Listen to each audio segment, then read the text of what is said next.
یہ تھا عمر خیام، جسے خواجہ حسن طوسی نظام الملک نے بامروج پر پہنچایا۔ ان کا ایک تیسرا دوست بھی تھا، حسن بن صبا۔ ہم ذرا پیچھے چلتے ہیں۔ جہاں عمر خیام نظام الملک کے پاس مرو گیا تھا، عمر خیام نے نظام الملک کو مدرسے کے دور کا عہدنامہ یاد دلایا تو حسن بن صبا کا ذکر آیا۔ کیا جانتے ہو عمر کہاں ہے وہ؟ نظام الملک نے پوچھا۔ میں اتنا ہی جانتا ہوں کہ وہ رہ چلا گیا تھا، عمر خیام نے جواب دیا۔ وہ وہیں کا رہنے والا تھا۔ تمہیں یاد ہوگا وہ خاصا ہوشیار اور چالاک ہوا کرتا تھا۔ تمہیں شاید یاد نہ ہو، اس نے مدرسے کے ایک لڑکے کے کچھ پیسے چرا لیے تھے۔ ہم دونوں نے اس کی وکالت کی تھی۔ حسن چور نہیں ہو سکتا، لیکن اس نے یہ چوری کی تھی، پھر بھی ہم نے اسے دوست بنائے رکھا۔ ہاں عمر، نظام الملک نے کہا، مجھے یاد آ گیا۔ اس میں کوئی ایسی بات ضرور تھی جو ہمیں اتنی اچھی لگتی تھی کہ میں اس کے بغیر اپنے آپ کو ادھورا سمجھتا تھا۔ یہ اس کی زبان کا کمال تھا، عمر خیام نے کہا۔ بولتے تو ہم بھی ہیں، لیکن جب وہ بولتا تھا تو کچھ اور ہی تاثر پیدا ہوتا تھا۔ ویسے بھی وہ خوبرو تھا۔ اس کی آنکھوں میں کوئی ایسی تاثیر تھی کہ وہ آنکھوں میں آنکھیں ڈال کر بات کرتا تو سننے والا بلا پس و پیش اس کی بات مان لیتا تھا۔ دونوں دوست حسن بن صبا کی باتیں کرتے رہے۔ 2-3 دنوں بعد عمر خیام چلا گیا۔ 4-5 دن گزرے ہوں گے کہ نظام الملک کو اطلاع ملی کہ رے سے ایک آدمی اسے ملنے آئے ہے۔ اپنا نام حسن بن صبا بتاتا ہے۔ حسن بن صبا؟ نظام الملک نے بڑے اشتیاق سے کہا اور اٹھتے ہوئے بولا، اسے فوراً اندر بھیجو۔ حسن بن صبا اندر آیا تو نظام الملک کو اپنے استقبال کے لیے دروازے میں کھڑا پایا۔ دونوں ہم جماعت دوست تا دیر بغل گیر رہے۔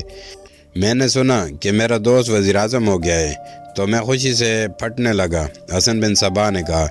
میں اٹھ دوڑا کہ اپنے لڑکپن کے جگری یار کو وزارت عظمیٰ کی مسند پر بیٹھا دیکھوں۔ وہ تو تم نے دیکھ لیا، نظام الملک نے کہا۔ یہ بتاؤ یہ 22-23 سال کہاں رہے اور ذریعہ معاش کیا ہے؟ خاک ہے میرا ذریعہ معاش، حسن بن صبا نے کہا۔ بہت قسمت آزمائی کی، مصر تک گیا، لیکن قسمت نے کہیں بھی ساتھ نہ دیا۔ کچھ دنوں کے لیے روزگار ملا، پھر وہی بے روزگاری۔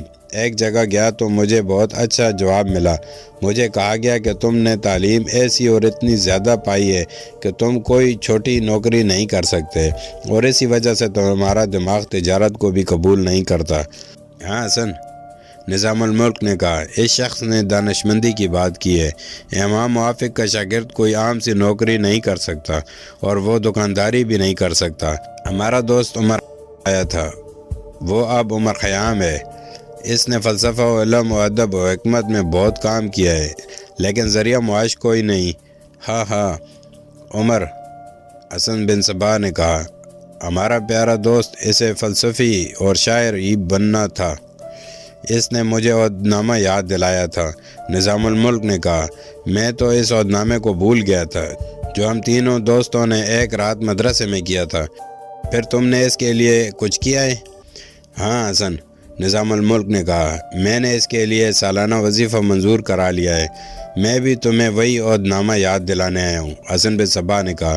لیکن مجھے وظیفہ نہیں چاہیے، مجھے اپنی تعلیم اور خاندانی حیثیت کے مطابق ملازمت چاہیے۔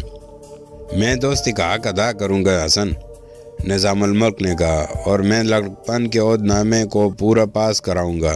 تم سلطان سے ملنے کے لیے تیار ہو جاؤ، میں اس کے ساتھ پہلے ہی بات کر لوں گا۔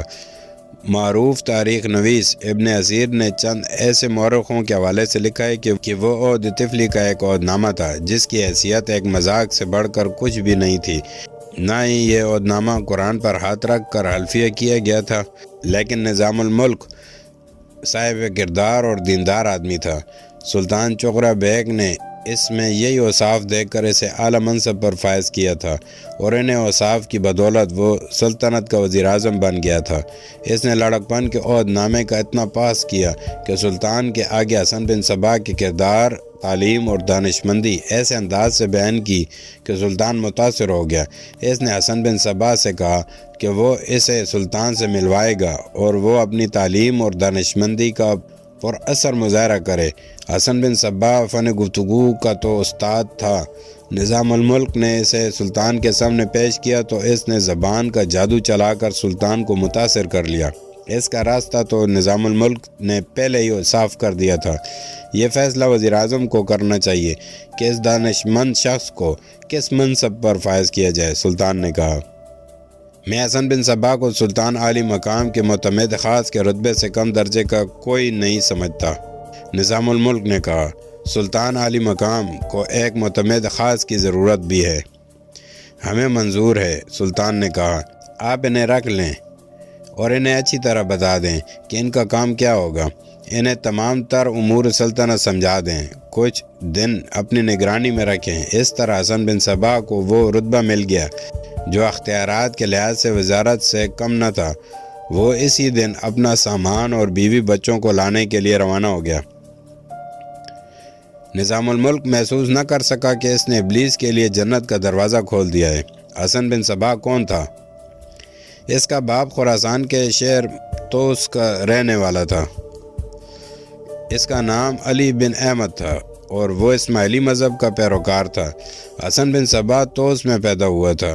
اس کا باپ شہر رے میں جا کر رہائش پذیر ہو گیا تھا۔ رے کا حاکم ابو مسلم رازی تھا۔ علی بن احمد نے ابو مسلم رازی تک رسائی حاصل کر لی تھی۔ اس کا کام تھا ابو مسلم رازی کی خوشامد کرنا اور لوگوں کے خلاف مخبری کرنا۔